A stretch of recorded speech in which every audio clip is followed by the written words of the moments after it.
नमस्कार मित्रांनो, जसं तुम्ही आता न्यूजमध्ये बघितलं असेल की जे आधीचे शिक्षण मंत्री होते धर्मेंद्र प्रधान यांचा त्यांनी राजीनामा दिला आहे. नीट पेपर फुटी प्रकरणात कोण अकाउंटेबिलिटी घेणार याबद्दल जेव्हा कॉक्रोच जनता पार्टी आणि देशातील तरुण वर्गाने जे आंदोलन छेडलं होतं त्याला आज यश भेटलेलं आहे आणि अखेर धर्मेंद्र प्रधान यांचा राजीनामा झालेला आहे. आणि मी कॉक्रोच जनता पार्टी आणि या आंदोलनात जंतर मंतरवर किंवा ज्या जिल्ह्यात प्रत्येक जणांनी या आंदोलनाला सपोर्ट केला होता तर प्रत्येकाचं मी अभिनंदन करेन आणि त्यांना आभार मानेन की या जेनझी मुवमेंटमुळं सरकारला एक चाप बसलेला आहे. जो भारतीय जनता पार्टीचा जो घमंड होता तो पूर्णपणे उतरलेला आहे.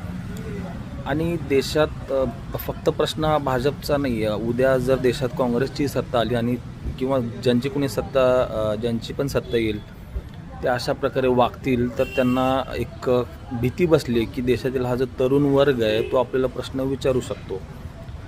आणि राहिली गोष्ट अंधभक्तांची, एकेकाळी मी अंधभक्त या कॅटेगरीमध्ये होतो. जेव्हा काही जास्त माहीत नव्हतं, इन्फ्लुएन्स होऊन मी भारतीय जनता पार्टीला मतदान केलेलं आहे. पण जसं जसं समजायला लागलं किंवा खरे न्यूज जे वाचत गेलो किंवा यांची जी धर्माचं जे राजकारण आहे यांचं, हे जसं जसं मला कळलं तेव्हापासून मी भाजपला मतदान नाही केलं. स्वतःची बुद्धी वापरली. तुम्ही स्वतःच्या बुद्धीचा वापर करा आणि या देशाचा नागरिक म्हणून आपल्याला मतदानाचा अधिकार आहे तो नीट बजावा. यापुढेही कॉक्रोच जनता पार्टीकडून अशी अपेक्षा आहे की जेव्हा जेव्हा